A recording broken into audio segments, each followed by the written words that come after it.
চাচা আসসালামু আলাইকুম।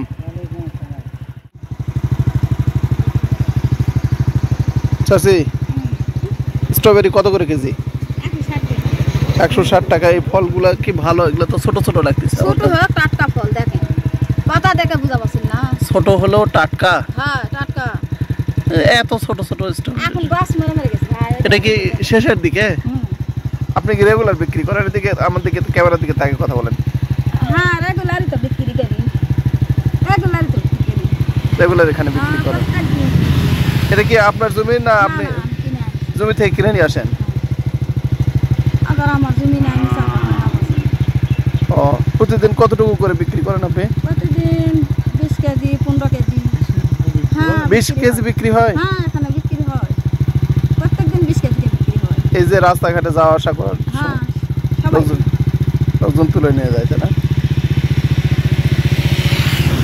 আজকে কতগুলো নিয়ে আসছিলেন? আজকে 13 কেজি। 13 কেজি? এটুকু আছে? শেষ হয়ে গেছে।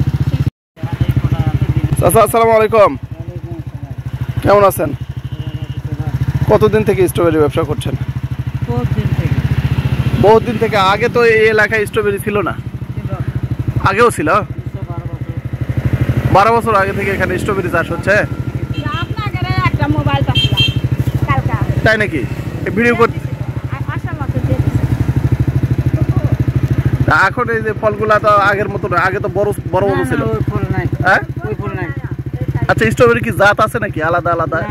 কোনটা বড় হয় কোনটা ছোট হয়? কালো একটা জাত আছে, কালো গাছ। ওটা কালো হয়? হ্যাঁ গাছ কালো কিন্তু ফল বড়। ওই ফলটা কি স্বাদ বেশি? না ওই একই, ওটা আরো ফ্রেশ ফ্রেশা বেশি। ওটা টেস্ট লাগে না? না ওটা এটাই ভালো, এটাই স্বাদ বেশি, কিন্তু এটা ছোট দেখতেছি তো। কত করে কেজি? এটা বেশি 120 30। 120 30। আচ্ছা, উপরে কি এরকম নেট দিয়ে জাল দিয়ে দিতে হয় না গাছ জমিতে? সব বেড়ে দিতে হবে, নাহলে পাখি দেবে না। ও, পাখি খাওয়ার জন্যই তো এটা দেওয়া, না না অন্য কোনো কারণ আছে? অন্য কোনো কারণ নেই, তাহলে পাখির কারণ। ও, দর্শক আপনাদের একটু স্ট্রবেরি জমিটা দেখাই, আপনাদের নিয়ে যায়। এই যে আসেন সামনে, চলেন একটু স্ট্রবেরি জমিটা দেখাই। দেখেন এরকম নেটিং করে, নেট দিয়ে ঘিরে দিছে। হ্যাঁ, এটা চাচা বললেন যে পাখি খাবে, এই জন্য ঘিরে দেওয়া আছে। আমি প্রথমে মনে করেছিলাম যে পোকামাকড়ে হয়তো ফসল নষ্ট করে দেবে, কিন্তু না, আসলে পাখির জন্যই ওনারা নেট দিয়ে এরকম ঘিরে দিছে।